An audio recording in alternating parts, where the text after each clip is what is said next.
Hello guys, welcome back to my channel. So, we're going to solve this problem. This problem is for rules of inference. First step, what we're gonna do is list down all the premise.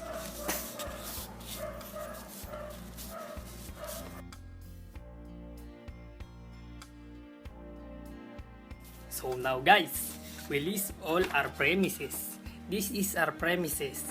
We need that premises to solve this conclusion, the S or T. So let's proceed. In the first 1 and 2 premises, we're going to use modus ponens. So written in the modus ponens, here is the rule where P and P implies Q is equals to Q. That's the modus ponens.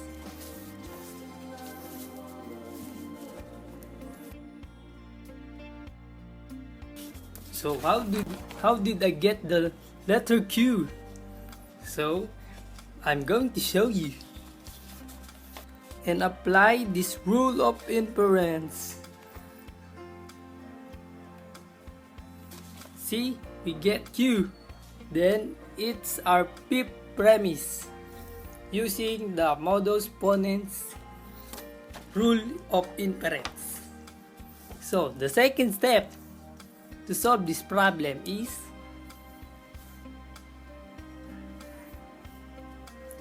we're going to change the S or R premise into an implies version of it. So we're going to use logical equivalence using number 3. So this is the number 3.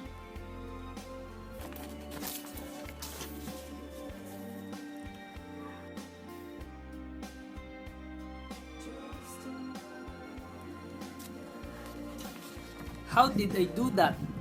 Because it's written in here that P or Q is equivalent to not Q implies not P implies Q. So here it is. That is just an representation of these letters. Oh, I'm sorry. I forgot to mention that there is a negation in the letter P in the last premise. It is not Q. So the next step we're going to do is number 7. In number 7, we're going to combine not S implies R and R implies not Q.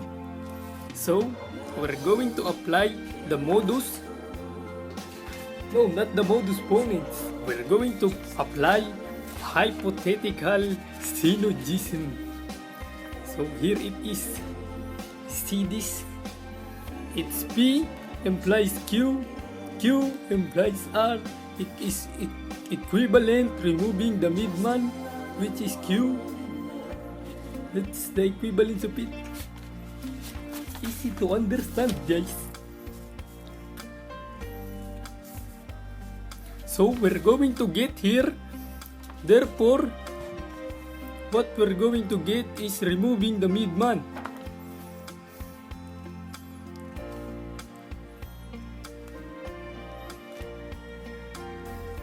So here it is. Not S implies not Q. So the step we use or the rule we use is called hypothetical syllogism.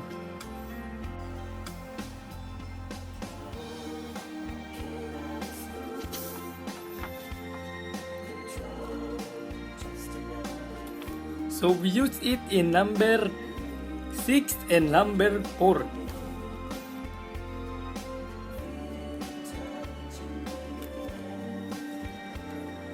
You see that?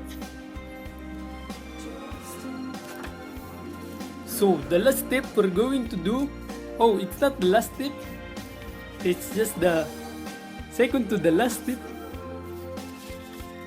we're going to make the contrapositive of this. So what we're going to get is logically equivalent to, so Q implies S. That's the contrapositive of not S implies not Q.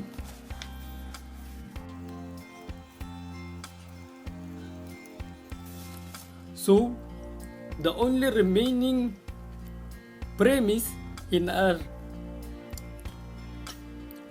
problem is Q, and Q implies S. And lastly, we can use modus ponens to get the letter S. After we get S, we're going to write it.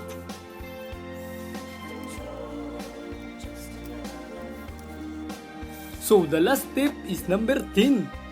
It's very basic. We will get this conclusion by using the addition rule in the rule of inference. Here is the addition rule. See, there's only one letter and he add another letter. That's the end of it. So I'm gonna write it now. So this is our finished product for that problem. See, it's logically in equivalence. Therefore, it's a valid argument. Thanks for watching, guys. See you again tomorrow. Goodbye. Please leave a like, share, and subscribe.